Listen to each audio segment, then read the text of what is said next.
Chers amis téléspectateurs, bonsoir et bienvenue pour ce nouvel épisode d'EcoSport, le magazine de l'économie du sport consacré aujourd'hui à une thématique essentielle, le rôle fondamental du marketing sportif dans l'éclosion du sport business dans notre pays. Alors pour ce faire, nous avons le plaisir d'accueillir Monsieur Jalal Hadjou, qui a une agence de communication, un conseil, qui a organisé tout récemment 2 jours, c'est Sport Management Days, justement sur cette problématique essentielle, enjeux et perspectives du marketing sportif dans notre pays. Alors si vous le permettez, messieurs, nous allons tout de suite passer au sommaire. Jalal? Très sincèrement, je pense qu'aujourd'hui, le secteur du sport vit une dynamique très intéressante. On est aujourd'hui avec, je dirais, une démarche très marketing. Il y a 45 fédérations, donc il y a un vrai marché. Ces 45 fédérations font des actions, organisent des événements tout au long de l'année. Et je pense que le marketing aujourd'hui a les bonnes bases pour démarrer, que ce soit vis-à-vis des clubs, des annonceurs ou des médias. Alors peut-être poser la question d'abord à M. Jalal Hadjou, qui a organisé tout récemment 2 jours très instructifs sur ces justement Sport Management Days, où un certain nombre de sommités internationales sont venus, d'opérateurs locaux également, pour justement discuter de cette problématique et des enjeux, des perspectives à l'échelon national. Comme je le disais tout à l'heure, je pense que le Maroc vit une très belle période pour le sport. On a assisté récemment à des infrastructures, à l'inauguration d'infrastructures de très haut standing. On assiste également à des partenariats publics-privés de plus en plus réguliers. On est également unanime sur le fait que le Maroc est une terre de talent sportif. Oui. Je pense que le seul point à améliorer et à développer, c'est la gouvernance. Et lorsqu'on parle de gouvernance, on parle de management. On a essayé dans ce sens-là, très modestement, d'initier un débat autour donc des Sports Management Days, qui ont été 2 jours structurés autour de conférences et tables rondes. On a eu l'occasion de recevoir des invités de marque, notamment la FIFA, le FC Barcelone, Real Madrid, Havas Sport, Sport5, Roland Garros. Oui. Et la thématique était orientée autour du marketing. Donc l'idée, c'était véritablement de voir comment ces gens ont pu structurer leur club, leur fédération, leurs événements, et comment ils peuvent, grâce à des partenariats win-win, développer les revenus pour leur club et donc leurs événements. Au Maroc, si Jalal, notamment dans le football, on entre dans le professionnalisme l'année prochaine. Il y a aussi l'avènement de la télévision, du fait qu'on regarde désormais tous les matchs de football. Il y a une nouvelle forme de gouvernance qui va prendre naissance avec la création des sociétés sportives à terme. Alors justement, par rapport à ça, en quoi est-ce que tout ce qui est en train de se passer rend d'autant plus nécessaire justement le développement d'un marketing sportif structuré et non pas dans une logique d'aumône ou de mendicité en fait? Oui, justement, je pense que l'ère du mécénat est révolue aujourd'hui. Le club doit se structurer parce que c'est la base même, c'est le club qui offre le spectacle, donc le spectacle sportif. Le club doit se structurer d'une manière à pouvoir donner les meilleurs arguments aux annonceurs. Les annonceurs, eux, savent pertinemment que le sport est une formidable plateforme de communication. Ils ont souvent besoin... Qu'est-ce qui les intéresse? Est-ce que c'est le sponsoring maillot? Est-ce que c'est d'être vu à la télé portant le maillot du Raja, du WAC ou autre? Il y a différentes manières. Est-ce que c'est lié aussi aux valeurs véhiculées par le club? C'est essayer de comprendre. Il y a différentes manières de s'associer au sport. On peut le faire en achetant des panneaux, et donc là, c'est une action tactique. On vise à avoir de la visibilité sur un match à forte audience. Il y a aussi le sponsoring, qui est une association d'images. Donc on va essayer d'accompagner un club qui partage les mêmes valeurs que nous. Mais ce qui est intéressant, c'est qu'aujourd'hui, les annonceurs demandent de plus en plus des chiffres pour essayer d'optimiser leur investissement. L'autre élément primordial, c'est bien évidemment, comme vous l'avez spécifié, le média, donc la télévision. Et c'est dans ce sens que j'ai envie de dire qu'il faut qu'on ait une prise de conscience collective, entre parenthèses, entre le club, l'annonceur et les médias, pour qu'on puisse arriver justement à ce partenariat gagnant-gagnant et développer le marketing sportif d'une manière pérenne, qui puisse permettre à la fois aux clubs d'augmenter leurs revenus, aux annonceurs de profiter du sport comme une magnifique plateforme de communication, et aux médias de gagner des contenus à forte valeur ajoutée pour les spectateurs et donc pour l'audience. Ce sont des vraies marques finalement.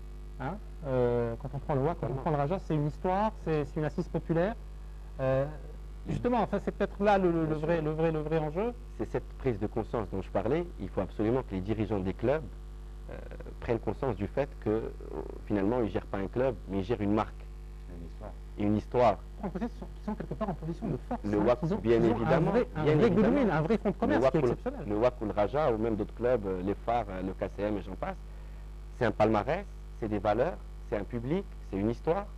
Et donc finalement, lorsqu'on prend conscience de ça et qu'on essaie de se structurer en développant un argumentaire pointu, on est en position de force, comme tu le dis, vis-à-vis des sponsors qui, eux, qu'est-ce qu'ils cherchent finalement? Ils cherchent de la proximité avec leur cible, ils cherchent du capital sympathie, Oui. ils cherchent surtout de l'émotion. Le sport, par rapport à ça, est un levier formidable parce qu'on offre ce qu'on appelle de l'affect et on crée un lien vraiment affectif entre la marque et le public. C'est des communautés, c'est totalement. un vécu empirique tout à fait exceptionnel. Bien sûr. Et pourquoi pas au Maroc aussi, puisque nous avons une diaspora à l'étranger, nous avons des marques, le Courageat, le Watt, etc.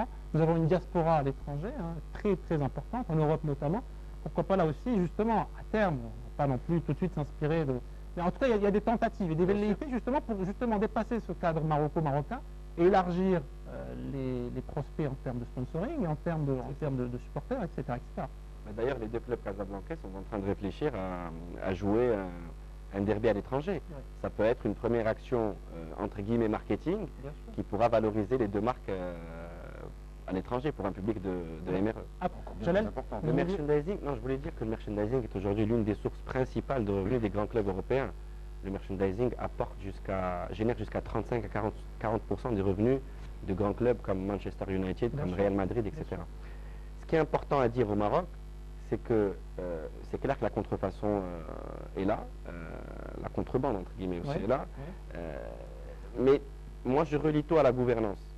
Le club, s'il est structuré d'une manière intéressante, qu'il dépose sa marque, son logo comme n'importe quel autre produit, c'est une obligation. Bien évidemment, qui pense à développer ce qu'on appelle un circuit de distribution, parce que finalement pour vendre des produits dérivés, on doit avoir un réseau de distribution important. Après c'est bien ce que vous dites, mais bon, d'un autre côté, on va dire, attendez, nous on a du mal à joindre debout, on a du mal à payer nos joueurs, si en plus vous voulez qu'on fasse un réseau de distribution, oui, mais on peut c'est idéaliste. Oui, on peut s'adosser à des partenaires. Existe, je me permets de t'interrompre, ce réseau de distribution existe par le biais de l'équipe entière qui a des points de vente c'est ça.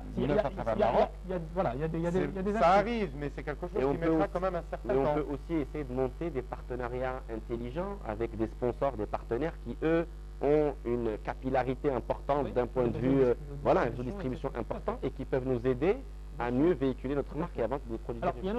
Je pense qu'on peut être optimiste aujourd'hui avec l'inauguration des nouveaux stades nouvelle génération. Les nouveaux stades sont gérés de telle sorte à offrir un maximum de confort pour le spectateur.